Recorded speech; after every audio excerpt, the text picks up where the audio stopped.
Shalom, selamat malam saudara-saudara yang dikasihi Tuhan Yesus Kristus. Selamat berjumpa dalam renungan pada malam hari ini. Saya ucapkan salam sejahtera buat saudara semua dimanapun saudara berada. Damai dan sukacita oleh Roh Kudus melimpah senantiasa dalam hati dan kehidupan saudara semua. Sebelum kita mendengarkan renungan firman Tuhan, mari kita berdoa. Tuhan Allah Bapa kami di dalam surga, Bapa dalam nama Tuhan Yesus Kristus, kami mengucap syukur untuk berkat kemurahan Tuhan.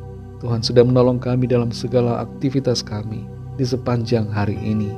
Oleh karena Tuhan saja kami mampu, oleh karena Tuhan saja kami bisa melewati semuanya. Saat ini kami mau mendengarkan sabda firman-Mu.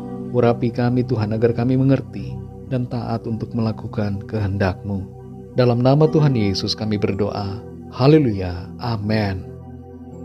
Saudara yang dikasih Tuhan, ayat renungan kita pada saat ini terdapat dalam kitab Bilangan pasal 9 ayat 22 sampai ayat 23. Tertulis demikian. Berapa lama pun juga awan itu diam di atas kemah suci, baik 2 hari, baik sebulan atau lebih lama, maka orang Israel tetap berkemah dan tidak berangkat. Tapi apabila awan itu naik, barulah mereka berangkat. Atas titah Tuhan mereka berkemah, dan atas titah Tuhan juga mereka berangkat. Mereka memelihara kewajibannya kepada Tuhan, menurut titah Tuhan, dengan perantaraan Musa. Saudara yang dikasih Tuhan, dulu sekali saya pernah ditawari pekerjaan yang mengharuskan saya untuk menemani customer ke tempat hiburan dan berbagai tempat yang bertujuan untuk menservis mereka.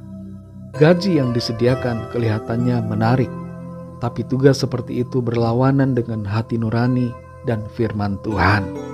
Suara dalam hati saya jelas berkata tidak. Meskipun waktu itu saya sedang tidak punya pekerjaan dan sangat membutuhkan uang, tapi saya menolak tawaran pekerjaan itu. Dalam segala hal di hidup ini, kita perlu mengikuti tuntunan Tuhan, bukan mengikuti keinginan kita. Dalam Bilangan pasal 9 ayat 22 sampai 23 ini tertulis tentang hadirat Tuhan dan pimpinan Tuhan yang dimanifestasikan melalui tiang awan yang menuntun perjalanan bangsa Israel. Ketika tiang awan itu berdiam, maka itu menandakan bahwa Tuhan menghendaki bangsa itu berdiam di tempat itu. Tapi ketika awan itu naik dari kemah suci, maka itu menandakan bahwa Tuhan mau agar mereka berangkat dari situ. Sungguh luar biasa apa yang terjadi pada bangsa Israel waktu itu ketika mereka di padang gurun. Karena mereka dilingkupi hadirat Tuhan, dan hadirat Tuhan itu memimpin mereka dalam perjalanan di padang gurun yang sukar dan yang dapat menyesatkan arah perjalanan mereka. Tuntunan Tuhan memastikan mereka untuk sampai kepada tujuan dan rencana Tuhan yang Tuhan sudah tetapkan. Kita semua hidup di dunia yang penuh dengan tantangan, dan kita seringkali tidak tahu mana jalan yang harus kita pilih. Dalam studi, mungkin saudara bingung mau pilih studi jurusan apa.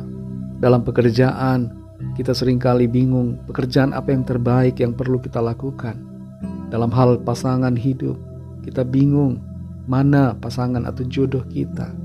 Dalam hal tempat tinggal, kita bingung mau tinggal di mana dan berada di negara mana.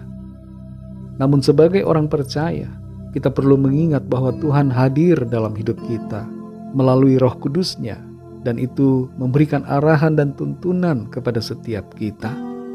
Saat ini tidak ada tiang awan secara fisik yang muncul di depan kita dan memimpin kita di perjalanan.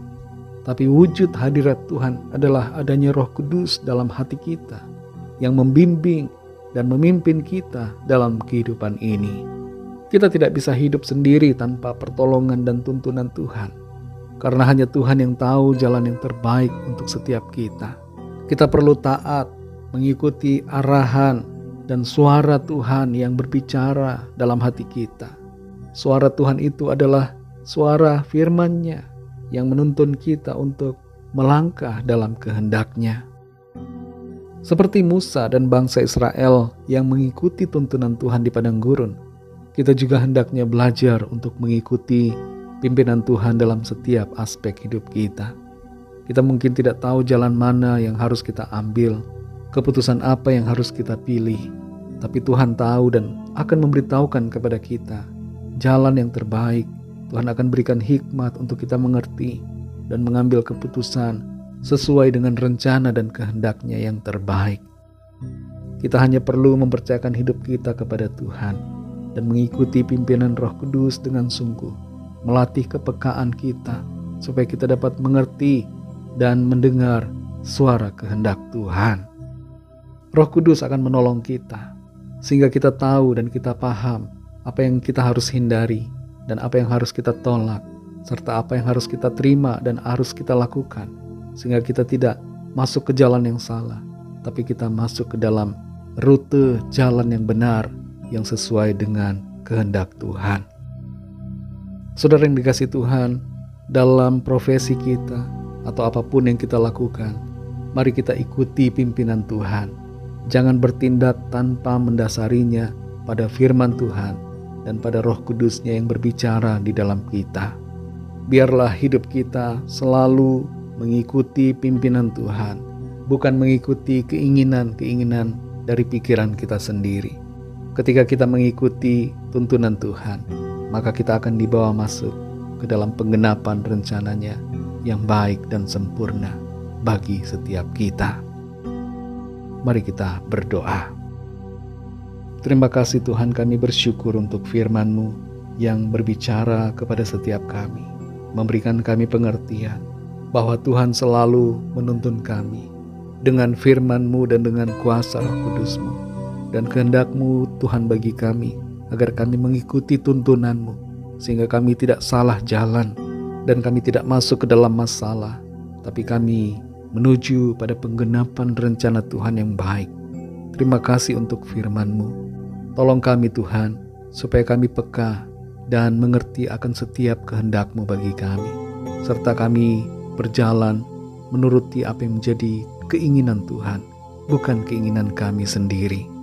Terima kasih Tuhan untuk kebenaran firman-Mu yang memberikan kami kekuatan dan sukacita. Berkatilah kami ya Tuhan di sepanjang malam hari ini, dalam istirahat kami. Lingkupi kami dengan kasih dan kuasa-Mu. Berikan kami ketenangan dan damai sejahtera yang daripada-Mu. Kami berdoa bagi yang sedang sakit dan yang sedang dalam pergumulan masalah apapun, agar Tuhan menjamah, menyembuhkan, memberikan kesehatan yang sempurna. Baharui tubuh kami, berikan kekuatan dan kesehatan yang sempurna. Bagi yang sedang lemah, Tuhan berikan kekuatan baru. Yang berputus asa, Tuhan bangkitkan kembali semangat mereka. Dan yang sedang dalam pergumulan masalah, Tuhan berikan jalan keluar yang ajaib.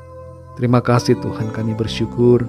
Ampunilah kami akan dosa kesalahan kami, seperti kami juga mengampuni orang yang bersalah kepada kami. Berkatilah bangsa kami Indonesia, juga semua bangsa di dunia ini. Lawatlah dengan kasih dan rahmat-Mu, agar setiap orang dari segala bangsa percaya kepada-Mu. Dalam nama Tuhan Yesus Kristus, Tuhan dan Juru Selamat kami sudah berdoa dan mengucap syukur. Haleluya. Terimalah berkat Tuhan. Tuhan memberkati engkau dan melindungi engkau. Tuhan menyinari engkau dengan wajah-Nya dan memberikan kasih karunia. Tuhan menghadapkan wajah-Nya kepadamu dan memberikan damai sejahtera. Berkat anugerah dari Bapa Sorgawi, cinta kasih karunia dari Tuhan Yesus Kristus, dalam persekutuan dan penghiburan Roh Kudus, menyertai kita semua sekarang ini dan sampai selama-lamanya. Dalam berkat nama Tuhan Yesus Kristus. Haleluya. Amin. Puji Tuhan, saudara yang dikasihi Tuhan, saya percaya firman Tuhan menjadi berkat dan kekuatan buat saudara semua. Dan Roh Kudus akan menolong saudara untuk lebih lagi memahami kebenaran firman Tuhan. Tuhan Yesus memberkati saudara semua.